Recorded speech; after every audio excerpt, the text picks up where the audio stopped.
Du jonglage à la forme particulière, c'est ce que nous propose la compagnie POC avec leur spectacle BPM. Épatant et drôle, ce sont les mots qui nous viennent lorsque l'on regarde ce concert jonglé. Ce spectacle s'appelle BPM, c'est qu'en fait, chaque morceau a une fourchette de BPM, au-delà de laquelle on va être obligé de changer la figure, parce qu'en fait, la balle, elle a une hauteur particulière et elle a un rebond particulier. Donc on est tenu à une fourchette de BPM, au-delà de laquelle on va être obligé de changer la phrase et le jeter pour rester dans le temps. À l'origine du concept de ce spectacle, le propos, c'est la forme. C'est de trouver une autre manière, pour moi, de me surprendre avec la jongle. Je suis jongleur depuis un petit moment et voilà, et avec cette pratique, cette balle blanche, elle me surprend à nouveau. Et voilà, c'est tout ce que je demande, c'est de continuer de jongler avec plaisir. Il y a un thème particulier, c'est le fait de vraiment mettre le jongleur en tant que musicien. Après, raconter, en tout cas, on essaye de faire de la bonne musique, de pas aller forcément dans la simplicité. Et au fur et à mesure du concert, en fait, on développe voilà, une jongle avec des objets un petit peu pour changer les rebonds, pour créer des trajectoires différentes. Donc il y a un moment où on jongle avec des plans inclinés, un autre moment où on jongle avec la boîte. On utilise un petit peu tous les principes du jonglage et à la fois c'est vraiment pour faire de la musique, pour avoir le son de la balle dans la main, pour avoir le son de la balle au sol. Pendant les répétitions, ou en l'occurrence pendant les résidences qu'on a fait, on a passé pas mal de semaines de résidence, c'est-à-dire on bosse toute la journée dans un lieu où on monte toute la structure. Et en fait, ça demande pas mal de concentration. Chaque élément du spectacle demande pas mal de concentration. Donc il faut varier en fait. Donc on peut faire le matin de la percussion, voilà, que de la percussion. L'après-midi, on fait justement les histoires de diction et tout ça. Et on varie, on revient sur des choses, voilà, pour pas se mettre le crâne en citrouille et puis voilà, trouver du plaisir à chaque fois qu'on travaille. On s'est rencontrés d'abord avec Mikis sur une formation en body percussion et puis j'ai mis la balle dans les mains de Mikis qui l'a adoptée. Il l'a même appelé Swapan.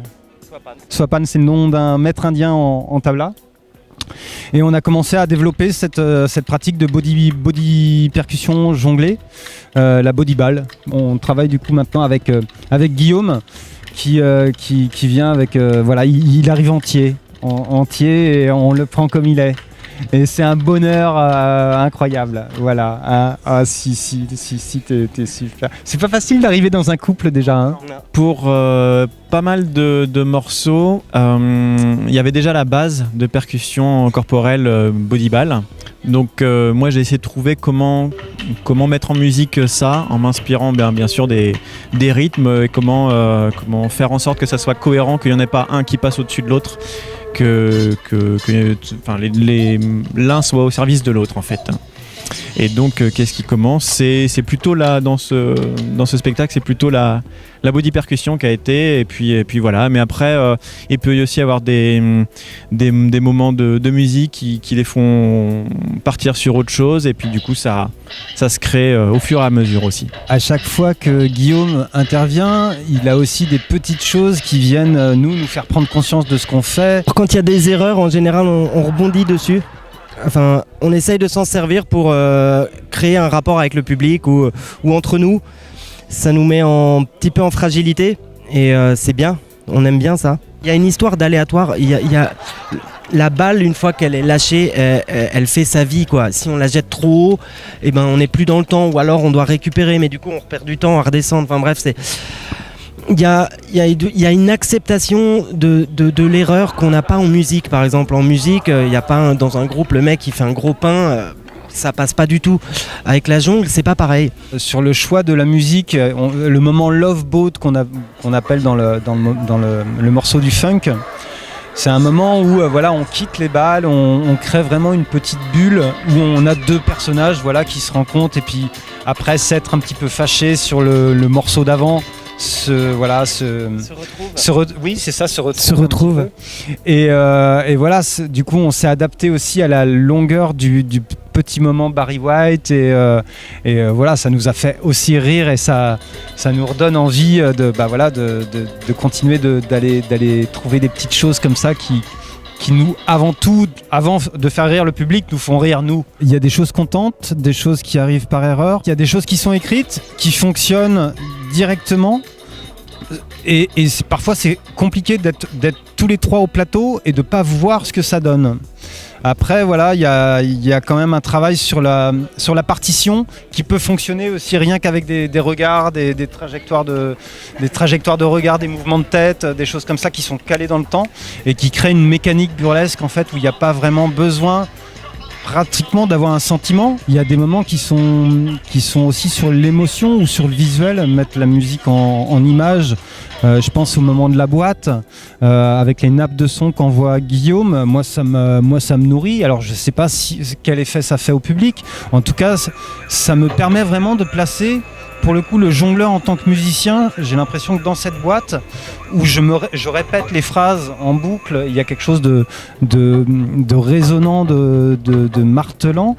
Avec ce que fournit Mickey sur les lingues et ce que fournit Guillaume en nappe de son, et ben moi j'ai l'impression vraiment de faire partie d'un groupe et c'est avant tout ce que je voulais. Après le partager avec le public c'est aussi une autre partie essentielle de ce travail-là. Les publics sont différents aussi, rigolent ou réagissent en applaudissant plus ou moins à certains moments.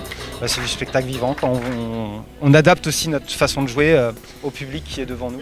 Il y a quelques passages très très très techniques, notamment à l'intro, qui une fois qu'ils sont passés, pour moi, c'est que du bonheur. La difficulté, elle se déplace, je pense, pour chacun.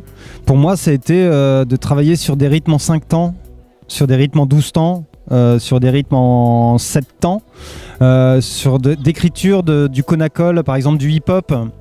C'est un casse-tête et à la fois c'est assez plaisant d'écrire avec des onomatopées.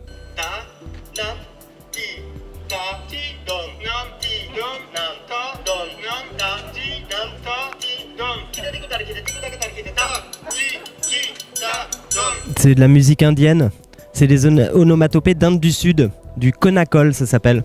Des kitatikutar kitatikuta katar kitatati domnam. Et du coup, je suis passionné de ça. En fait, moi, ma démarche, c'est de transcrire de la musique indienne en percussion corporelle. Et ça a toute sa place. C'est une autre approche du rythme qui a rien à voir avec ce qu'on fait en Europe.